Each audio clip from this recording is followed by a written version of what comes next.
Media మిత్రులకు నా పేరు లక్ష్మణ్ గడ్డం, అధ్యక్షులు పౌర హక్కుల సంఘం. ఇవాళ మీడియా ద్వారా సమస్త ప్రజానీకాన్ని ఆందోళనకు, వేదనకు, ఆక్రందనకు గురి చేస్తున్న ఘటన కర్రెగుట్టలో పెద్ద ఎత్తున మారణ హోమానికి భారత ప్రభుత్వం, ఆయా రాష్ట్ర ప్రభుత్వాలు కలిసి పెద్ద ఎత్తున ప్రాణ నష్టం చేసే ఘటన పైన ప్రజా సంఘాలు, పౌర హక్కుల సంఘం ఆధ్వర్యంలో భారత్ బచావో సంఘంతో పాటుగా వివిధ ప్రజా సంఘాలు, మహిళా సంఘాలు, కార్మిక సంఘాలు, ఇన్ని సంఘాలు కలిసి ఒక 20 మంది డెలిగేషను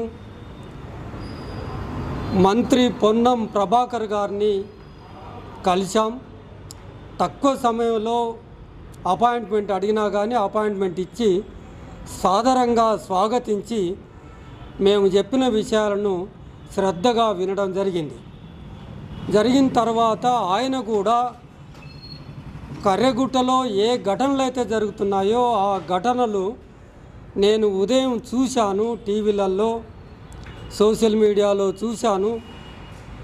తీవ్ర కలత చెందుతూ ఉన్నాను.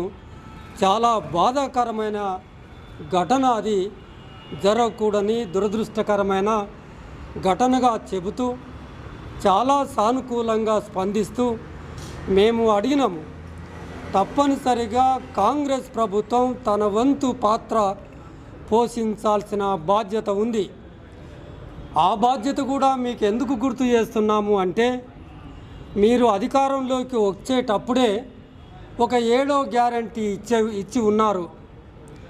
ప్రజలకు 7వ గ్యారంటీ ఏంటంటే, ఒక ప్రజాస్వామికమైన పరిపాలన, మీ పదజాలంలోనే పౌర హక్కులను నిలబెడతాం అని ఒక గ్యారంటీ ప్రజలకు ఇచ్చి ఉన్నారు. కనుక దాని కొనసాగింపు క్రమంలోనే మేము మీ దగ్గరికి వచ్చాం.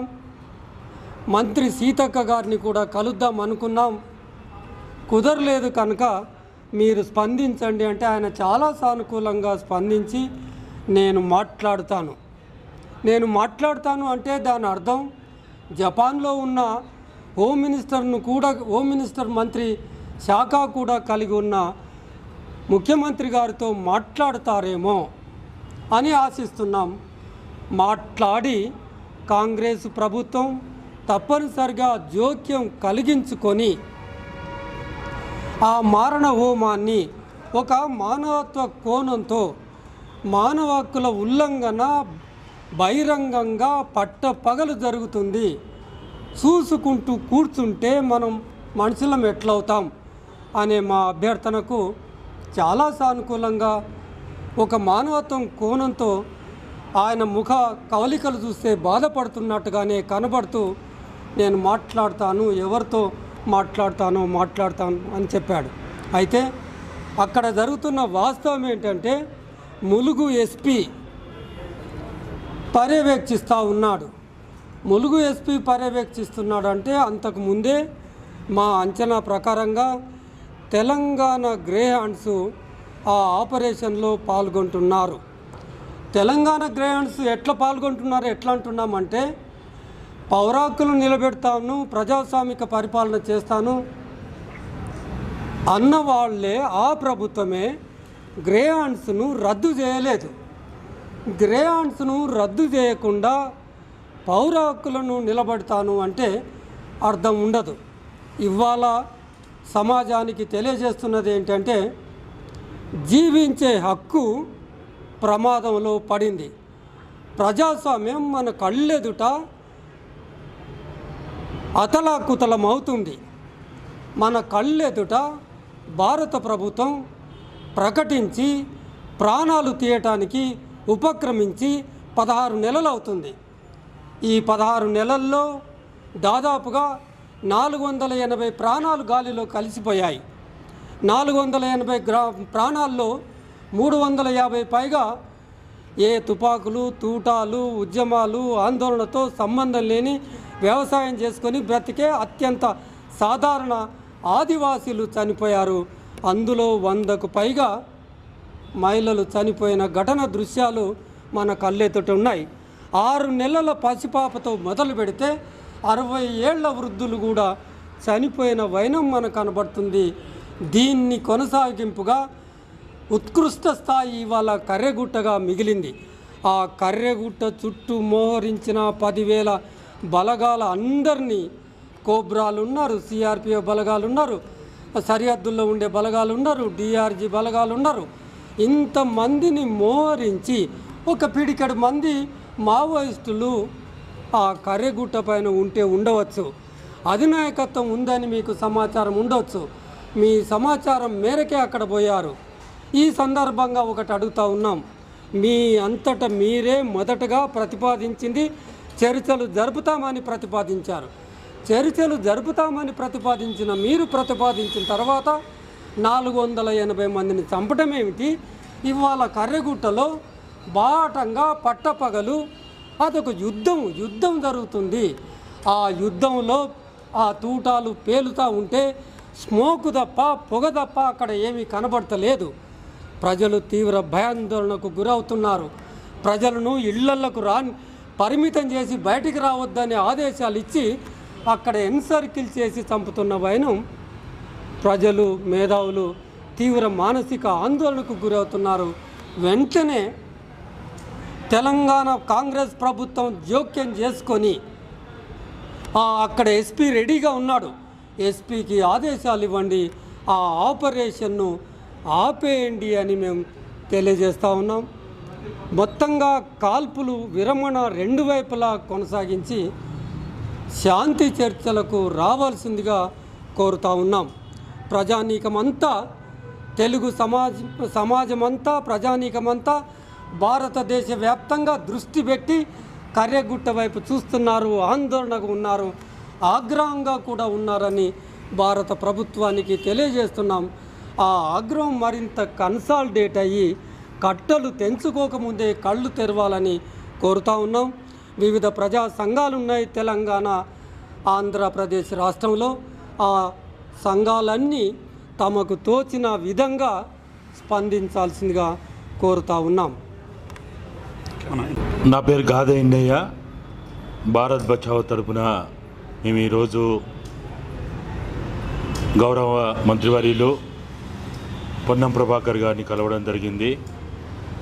ఇంతకుముందే మన అధ్యక్షులు పౌర హక్కుల సంఘం నుంచి చెప్పినట్టుగా వారు విషయాన్ని చాలా ఓపికగా వినడం, స్పందించడం, సానుకూలంగా ఆయన హామీ ఇవ్వడం, ఇవన్నీ కూడా మేము అక్కడ జరిగిన విషయాలు చెప్పడం జరిగింది. కాబట్టి మేము అడుగుతున్నది ఏంటంటే, అందులో భాగంగానే దాదాపుగా గంటకి ములుగులో ఉన్న సీతక్క గారితో మాట్లాడుతూ ఉన్నాం.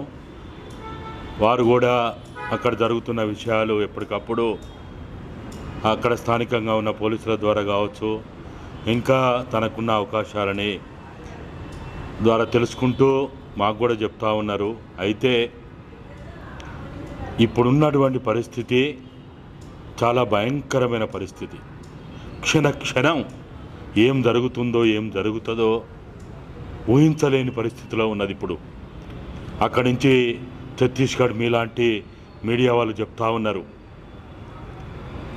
ఎక్కడైతే బలగాలు మోహరించినాయి అని చెప్తున్నారో అక్కడ పేలుతున్న బాంబుల శబ్దం సుమారు 15 నుంచి 20 కిలోమీటర్ల దూరం వరకు ఆ బాంబుల శబ్దం, ఆ బాంబుల మూత వినపడుతుందంటే ఎంత పెద్ద మొత్తంలో ఆ బాంబులు ప్రయోగించబడతా ఉన్నాయి, అక్కడ ఉపయోగించబడతా ఉన్నాయి అనేది అక్కడి నుంచి మీడియా వాళ్ళు చెప్తున్నటువంటి సమాచారం. అదేవిధంగా 3 హెలికాప్టర్లలో ఆ కర్రెగుట్ట ప్రాంతమైనటువంటి సుమారు 50 కిలోమీటర్ల పొడుగులో ఉన్నటువంటి 12 కిలోమీటర్ల వెడల్పులో ఉన్నటువంటి ఆ కర్రెగుట్ట ప్రాంతంలో మొత్తంగా కూడా డ్రోన్లు ఏర్పాటు చేసుకొని అధునాతన ఆయుధాలను పెట్టుకొని చాలా పవర్ఫుల్ బాంబ్స్ను పెట్టుకొని వాళ్ళు ఇప్పుడు స్వైర విహారం చేస్తూ ఉన్నారు. ఇది చాలా చెప్పడానికే వినడానికే చాలా బాధగా ఉంది. ఎక్కడనో దేశ సరిహద్దుల్లో ఇటువంటి జరుగుతున్నాయంటే మనం విని ఎంతో ఆందోళనకు గురయ్యేవాళ్ళం. కానీ ఈరోజు మన పక్కనే, మన దగ్గరలోనే, మన బిడ్డల్నే, మన మూలవాసుల్నే, మన ఆదివాసుల్నే, మన భారత పౌరుల్నే ఈ విధంగా హెలికాప్టర్ల ద్వారా, బాంబుల ద్వారా, తుపాకుల మూతల ద్వారా, తూటాల ద్వారా అక్కడ చంపుతున్నారంటే నిజంగా మానవత్వం ఉన్న మనిషి అని చెప్పుకునే ప్రతి వానికి చాలా హృదయ విదారకంగా ఉంది. ఓ రాజ్యాంగమా, నీ బిడ్డల్ని కాపాడు. ఓ ప్రజాస్వామ్యమా, నీ పౌరుల్ని కాపాడు.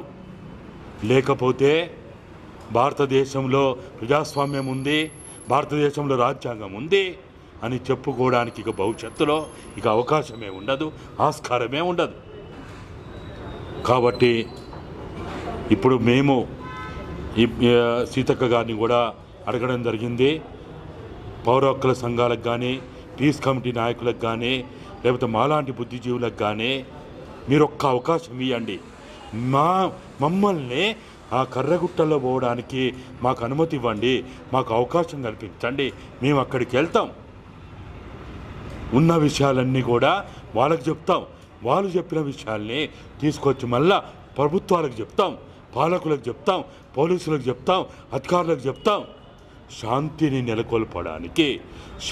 నెలకొల్పడానికి ఒక ప్రయత్నం చేస్తామని చెప్పి కూడా ఇప్పుడే సీతక్క గారికి కూడా చెప్పడం జరిగింది. వారు కూడా వెంటనే డీజీపీ గారితో మాట్లాడుతానే చెప్పిండు.